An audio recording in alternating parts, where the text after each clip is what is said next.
প্রতিষ্ঠা দিবস থেকেই ২৬-এর প্রচার শুরু তৃণমূলের। ১ জানুয়ারি সর্বভারতীয় তৃণমূল কংগ্রেসের প্রতিষ্ঠা দিবস। ১৯৯৮ সালের এই দিনেই পশ্চিমবঙ্গে ভারতীয় জাতীয় কংগ্রেস ভেঙে এই দল প্রতিষ্ঠিত হয়। আজ ২৮তম প্রতিষ্ঠা দিবস। সেই উপলক্ষে রাজ্য জুড়ে বিভিন্ন ধরনের সামাজিক কর্মসূচির মধ্য দিয়ে দিনটি পালিত হল। বরাহনগর পৌরসভার ৯ নম্বর ওয়ার্ডে পৌরপিতা রামকৃষ্ণ পালের উদ্যোগে পালিত হল তৃণমূলের প্রতিষ্ঠা দিবস। এদিন দলীয় পতাকা উত্তোলন করে দিনটির শুভ সূচনা হয়। এদিন উপস্থিত ছিলেন বরাহনগরের বিধায়ক সায়ন্তিকা ব্যানার্জি। এক বর্ণাঢ্য শোভাযাত্রা সহযোগে এলাকার বিভিন্ন জায়গা প্রদক্ষিণ করে। এদিনের শোভাযাত্রা দেখতে সাধারণ মানুষের ভিড় ছিল নজরকাড়া। এদিন উপস্থিত ছিলেন প্রাক্তন পৌরমাতা শর্মা পাল সহ অন্যান্যরা।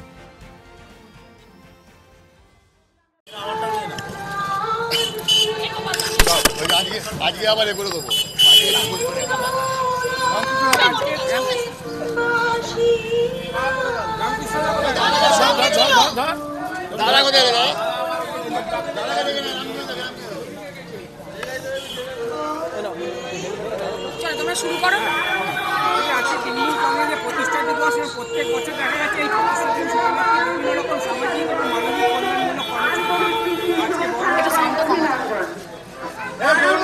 পৌরপিতা পৌরসভা পরিষদ শ্রী রামকৃষ্ণ পাল মহাশয়ের উদ্যোগে প্রতি বছরের ন্যায় এবছরেও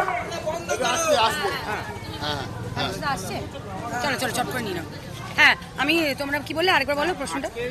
কংগ্রেসের প্রতিষ্ঠা দিবস এবং দেখা যাচ্ছে যে সৈনিকরা প্রত্যেক বছর না সারা বছরই মানুষের সেবায় নিয়োজিত থাকে। কি বলবে মানুষ?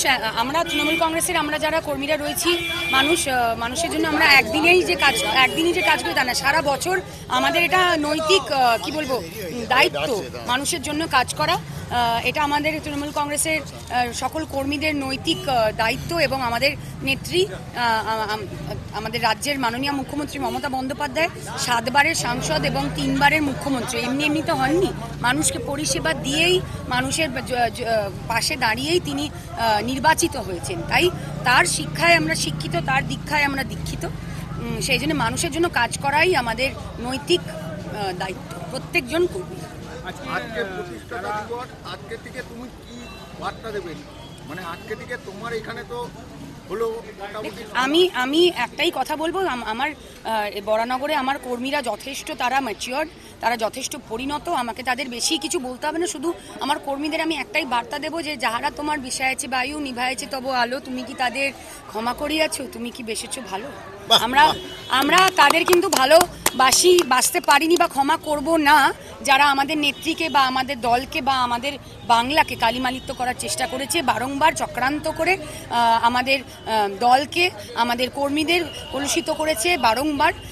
অকারণ একটা কারণ হয় মানুষের উপরে দোষারোপ করা, কিন্তু অকারণ করে যাওয়াটা জাস্ট নিজেদের রাজনৈতিক স্বার্থ চরিতার্থ করার জন্য, এইটা একেবারেই ভুল। এবং এটার উত্তর আমরা আগামী নির্বাচনে মানুষের যে ভোট পাবো সেইটার মাধ্যমে আমরা দেব। 2026-এর লক্ষ্যমাত্রা কি রেখেছে?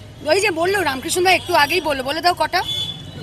250 বেশি হবে, কম হবে না। কোনো দলকে খুঁজে পাওয়া যাবে না, দল একটাই, তৃণমূল কংগ্রেস। পদযাত্রা করা মানে আমাদের দলকে বাড়ানো, আমাদের দলের ঝান্ডা যেখানে যাবে দল আগে বাড়বে। সব কর্মীদের নিয়েই দল, আর সেই দলকে লক্ষ্য রেখেই আমরা কিন্তু ভোট 2026 আমাদের কাজ শুরু হয়ে গেছে। কর্মী তো দলের কর্মী ছাড়া দলকে, কর্মী দল আর কর্মী নিয়েই দল। জয় বাংলা।